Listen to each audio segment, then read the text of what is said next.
Assalamualaikum warahmatullahi wabarakatuh. Waalaikumsalam warahmatullahi wabarakatuh. Kembali lagi di segmen Rakus, Madrasah Fokus.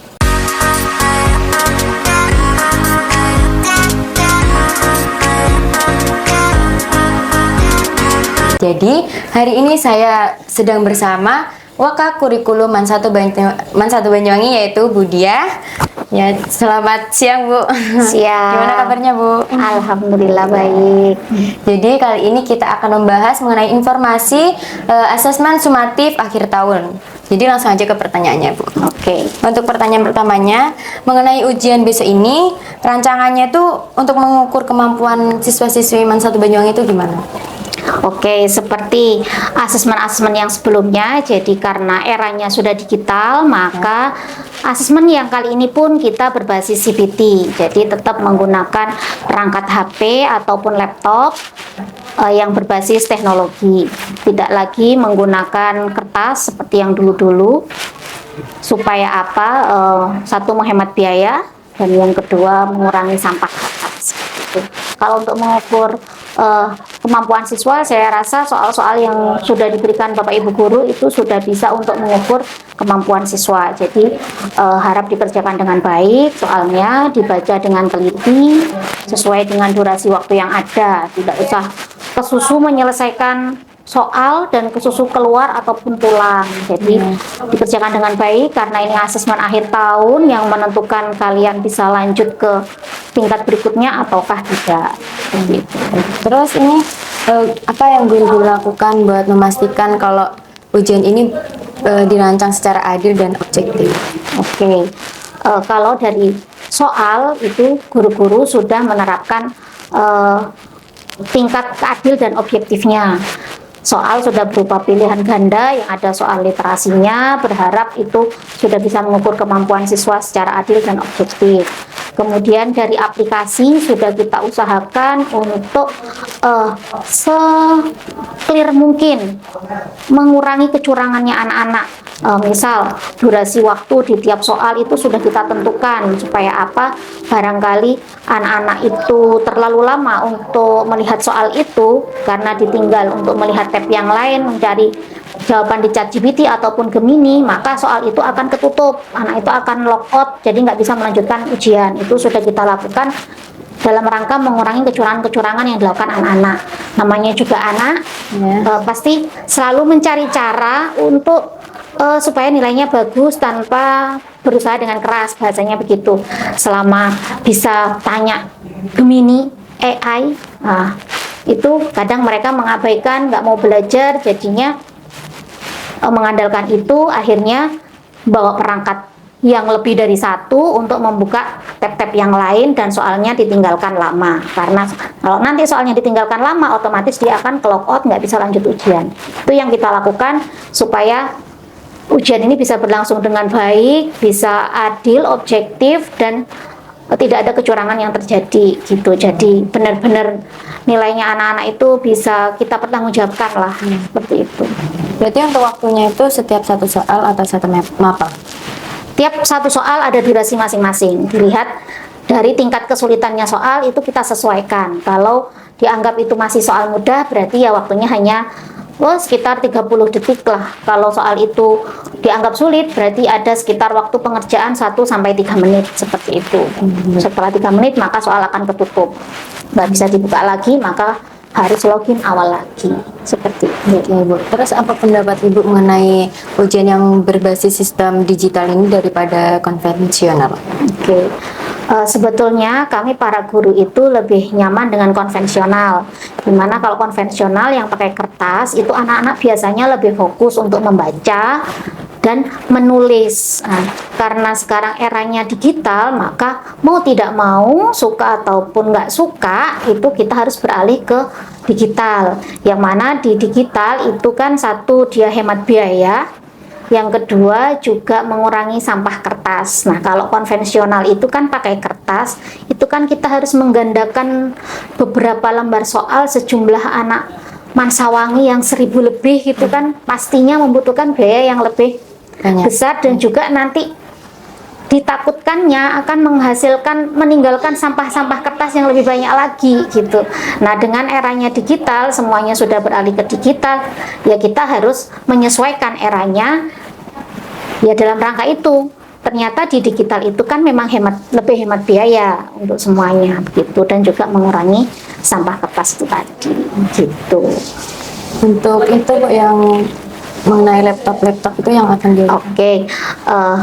Mungkin di tahun yang akan datang kita sebaiknya ya itu tadi, perangkatnya nggak hanya HP tapi ya pakai laptop, supaya kan layarnya laptop lebih besar, jadinya anak-anak kan baca soalnya itu lebih nyaman, nggak seperti HP yang layarnya kecil. Otomatis kan mata dipaksa untuk berakomodasi maksimum, lama-lama itu kan juga gampang lelah. Nah, kalau laptop layarnya lebih lebar, otomatis kalian kan melihatnya itu nggak terlalu yang berakomodasi maksimum, sehingga mata nggak gampang lelah untuk baca soal. Nah, kalau untuk anak-anak yang nggak punya perangkat, nanti kan bisa lapor ke panitia dan akan difasilitasi oleh panitia, sehingga kegiatan ujian tetap berlangsung. Tidak ada namanya anak tidak bisa atau siswa tidak bisa melaksanakan ujian karena tidak mempunyai perangkat gitu. Sebelum kita tutup, Ibu apa ada pesan dan kesan untuk siswa-siswi MAN 1 Banyuwangi? Oke, pesan untuk siswa-siswi MAN Sawangi dalam menghadapi asesmen akhir tahun ini: 1, dibanyakin berdoa. Yang kedua, dikurangi mainnya. Yang ketiga, nggak usah cari-cari cara untuk jebol aplikasi. Daripada buat jebol aplikasi, mending buat belajar. Belajar itu nggak perlu lama, tapi belajar itu perlu dengan cara yang cerdas. Maksudnya apa? Kalau lama nggak bisa masuk otak juga sama aja. Jadi kita itu harus mencari cara yang nyamannya kita seperti apa. Misal kita nyamannya itu baca, contoh ya, baca materi. Misal satu rumus, kalau fisika misalnya satu rumus di fluida itu ya, atau yang semester 2-nya ini ada suhu dan kalor gitu. Kamu baca sedikit dulu, setelah itu kamu tutup, kamu bacain lagi tanpa melihat buku. Kalian sudah bisa membacakan lagi, kemudian coba kamu jelaskan dari yang kamu baca itu dengan kalimatmu sendiri. Kalau kamu sudah paham itu, maka itu akan cepat masuk di otak. Daripada kamu baca lama-lama, dibolak-balik, cuma di stabilo, itu kadang nggak masuk di otak.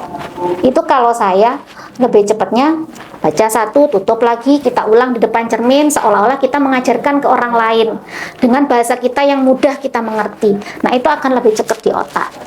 Mungkin coba cara yang begitulah, yang kalian nyaman. Terus juga cari tempat yang nyaman untuk belajar. Jangan yang di dekat kasur. Kalau di dekat kasur, kalian pasti akan termotivasi untuk sambil leyeh-leyeh dan rebahan. Akhirnya nggak jadi belajar, jadinya rebahan. Seperti itu. Kemudian waktu belajar itu kalian batasi aja. Misal kalian kuatnya malam ini 1 jam, ya udah 1 jam. Di 1 jam itu kalian lepas dari namanya HP. Matikan di mode pesawat, jangan TikTok dan sebagainya, itu matikan dulu di waktu Anda belajar 1 jam.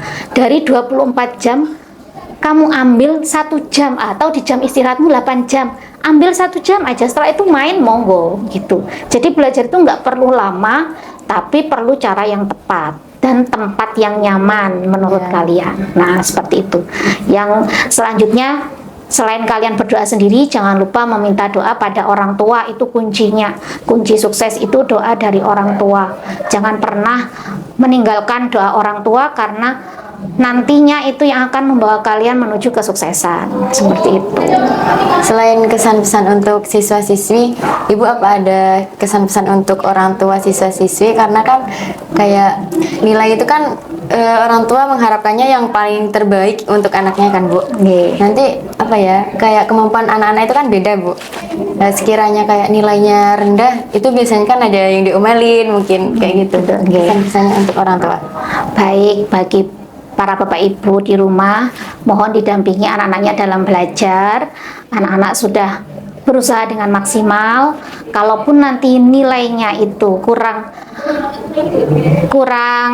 memenuhi syarat atau kurang memuaskan, ya itulah kemampuan anak-anak. Anak-anak itu dilahirkan dengan kelebihan dan kekurangan yang berbeda-beda. Mungkin dia kurang di mapel IPA, tapi dia lebih di mapel IPS. Ya, kita sebagai orang tua hanya bisa mengantarkan, memotivasi anak-anak kemampuannya di mana, keinginannya di mana. Orang tua berkewajiban untuk membiayai dan mendoakan serta mensupport aja seperti itu. Jadi anak-anak jangan terlalu ditekan, harus nilainya bagus, yang nantinya membuat anak-anak itu menghalalkan segala cara untuk membuat nilainya bagus seperti itu. Baik Bu, Oke. terima kasih ya atas ilmu dan informasi dan kesan-pesan untuk orang tua dan siswa-siswi MAN 1 Banyuwangi yang ada di luar sana. Semoga untuk kalian informasi ini bisa bermanfaat ya teman-teman. Terima kasih Bu. Sama-sama. Ya. Wassalamualaikum warahmatullahi wabarakatuh. Waalaikumsalam.